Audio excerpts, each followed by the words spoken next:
الحمد للہ وحدہ والصلاة والسلام علی من لا نبی بعدہ اما بعد۔ سلف کا مناہج فتاوی۔ آج ہم بات کریں گے تابعین کے دور میں مفتیان کرام اور ان کے فتویٰ کا طریقہ کار۔ صحابہ کرام رضوان اللہ علیہم اجمعین کے بعد لوگ پورے عالم اسلام میں اور اسلام عرب و عجم میں پھیل چکا تھا، تو تابعین رحمہم اللہ سے مسائل پوچھا کرتے تھے۔ تابعین میں جو علماء کرام تھے، فقہاء کرام تھے، مفتیان اعظام تھے، بنیادی طور پر اگر ہم دیکھیں تو تابعین کے زمانہ میں موجود فقہاء کرام کی دو قسمیں تھیں۔ نمبر ایک، وہ فقہاء کرام جن کی زیادہ تر مشغولیت حدیث پاک کی روایت کرنا تھا، اور وہ فقہ میں صرف وہ بات کرتے تھے جو کتاب و سنت میں صراحتاً آئی ہو، باقی آگے پیش آنے والے مسائل کی جزیات کے متعلق، ان کے استنباط کے متعلق فکر کرنا، یہ ان کی ذمہ داری نہیں تھی۔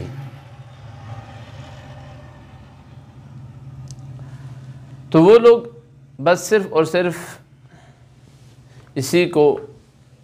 حدیث کے مشغلوں کو اپنائے ہوئے تھے، اور کوئی بھی مسئلہ جو قرآن و سنت میں موجود تھا تو اس کا جواب دیتے تھے، یا کوئی مسئلہ پیش آ جاتا۔ باقی جو فرضی مسائل ہے جو ابھی تک پیش نہیں آئے، ان کے بارے میں ان کے مخالف تھے۔ یہ لوگ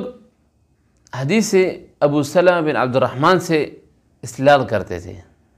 ان کا کہنا یہ تھا کہ آپ صلی اللہ علیہ وسلم نے فرمایا، لا تستعجلوا بالبلیۃ قبل نزولها، کہ کوئی بھی مسئلہ جب تک پیش نہیں آیا اس سے پہلے اس کے بارے میں خواہ جلد بازی نہ کرو۔ فإنکم اذا فعلتم لم یزل منکم من یوفق ویسدد، اور جب تک تم لوگ یہ کرتے رہو گے، یہ جلد بازی والا معاملہ نہیں کرو گے، ان معاملات میں جو ابھی تک پیش نہیں آئے، تو تم میں کوئی نہ کوئی ایسا بندہ ہوگا جو موفق من اللہ ہوگا اور مسدد من اللہ ہوگا، کہ اللہ تعالیٰ اس کو سیدھے راستے پہ ڈالیں گے اور اس کا تیر بہدف ہوگا۔ وَإِنَّكُمْ إِنِ اسْتَعْجَلْتُمْ بِهَا قَبْلَ نُزُولِهَا تَفَرَّقَتْ بِكُمُ السُّبُلُ ہاؤنا و ہاؤنا واشار عن یمین و شمال، اور اگر تم لوگوں نے جلد بازی کی ان معاملات میں تو تم بھٹک جاؤ گے،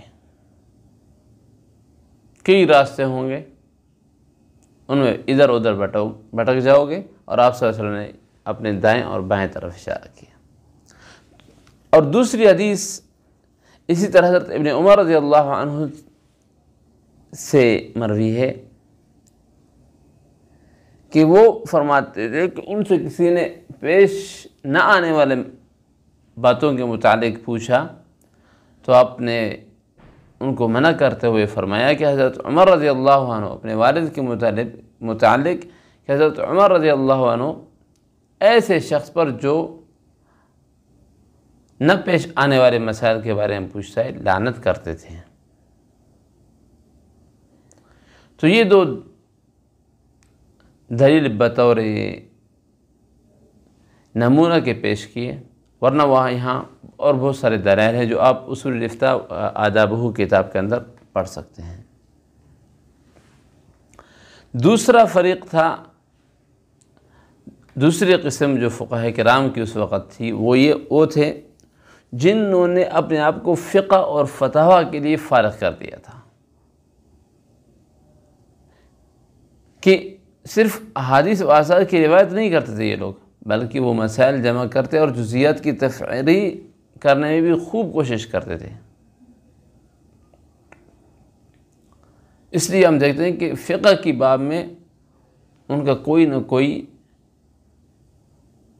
قول منقول ہے، کوئی نہ کوئی فتویٰ منقول ہے، اور ان میں سے بعض کا فقہ مدون بھی کیا گیا، جمع کیا گیا، جیسے امام شافعی رحمۃ اللہ علیہ، امام مکحول رحمۃ اللہ علیہ وغیرہ۔ اب یہ فقہاء کرام فرماتے تھے کہ ہمارے پاس دلیل ہے رافع بن خدیج رضی اللہ عنہ کی روایت کی، کہ عن رافع بن خدیج رضی اللہ عنہ قال قلت یا رسول اللہ ان نخاف ان نلقى العدو غدا، کہ فرمایا کہ میں نے آپ صلی اللہ علیہ وسلم سے عرض کیا کہ یا رسول اللہ ہمیں ڈر ہے اس بات کا کہ ہمیں کل عدو کا، دشمن کا سامنا کرنا پڑے، ولیس معنا مدد، اور ہمارے پاس کوئی چھری نہ ہو، فنذبح بالقصب، تو ہم بانس کی دھار سے ذبح کر سکتے ہیں؟ فقال رسول اللہ صلی اللہ علیہ وسلم، آپ صلی اللہ علیہ وسلم نے فرمایا منہر الدم وذکرت علیہ اسم اللہ فکل ما خلص وظفر، کہ جو بھی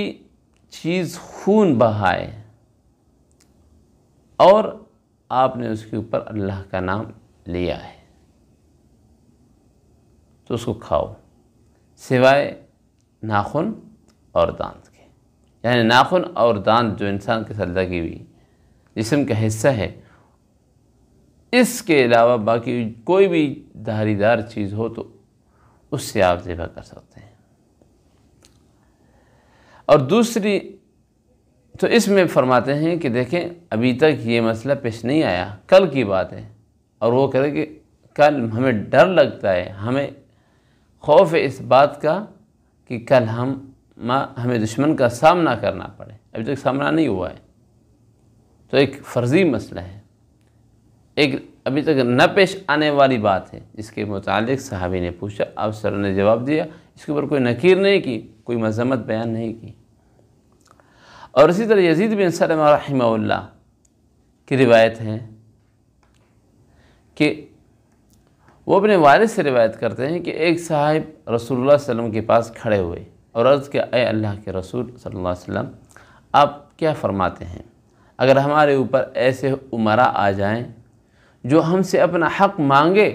اور ہمارا حق ہم سے روکے، کیا ہم ان سے جنگ کریں؟ اشعث بن قیس رضی اللہ عنہ کھڑے ہوئے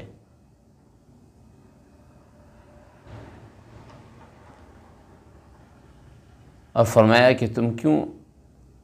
اللہ کے رسول صلی اللہ علیہ وسلم سے ایسی بات کے بارے میں پوچھتے ہو جو ابھی پیش ہی نہیں آئی؟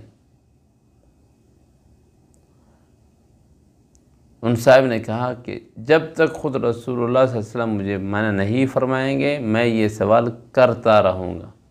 پھر ان صاحب نے دوبارہ سوال کیا، اس پر اللہ کے رسول صلی اللہ علیہ وسلم نے ارشاد فرمایا، نہیں، تم پر وہ بوجھ ہوگا جو تم نے اٹھایا، اور ان پر وہ بوجھ ہوگا جو انہوں نے اٹھایا، یعنی بادشاہوں نے۔ تو اس حدیث سے بھی ظاہر ہے کہ ابھی تک پیش نہیں آئے، ایک ایسی بات کے بارے میں صحابی نے پوچھا جو ابھی تک پیش نہیں آئی، اور آپ صلی اللہ علیہ وسلم نے اس کے اوپر اس کا جواب دیا۔ حالانکہ ایک صحابی اٹھے اور انہوں نے منع بھی کر دیا، لیکن اس کے باوجود وہ صاحب پوچھتے رہے۔ تو اس سے بھی معلوم ہوتا ہے کہ ہر پیش آنے والی بات کے بارے میں، یعنی یہ مطلقاً بات نہیں ہے، اس کے جوابات ہم آگے پڑھیں گے۔ اور تیسری دلیل حضرت عمر بن خطاب، حضرت علی بن ابی طالب رضی اللہ عنہم، اور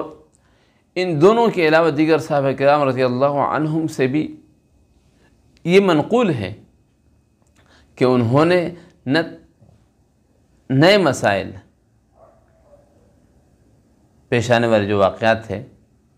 ان کے احکام کے بارے میں ان کے پیش آنے سے پہلے گفتگو فرمائی ان حضرات نے مل کر آپس میں مل بیٹھ کر، اور علم فرائض و میراث میں بھی اسی طرح باہمی غور و فکر کیا۔ تو انہی حضرات صحابہ کرام رضوان اللہ علیہم اجمعین کی پیروی کرتے ہوئے تابعین رحمہم اللہ اور دیگر بعد میں آنے والے مختلف علاقوں کے فقہاء کرام نے بھی اسی راستے کو اپنایا، لہذا ان سب کی طرف سے اس بات پر اجماع ہو گیا کہ یہ طریقہ کار جائز ہے، ممنوع نہیں ہے۔ تو یہ اجماع ہے، اجماع سے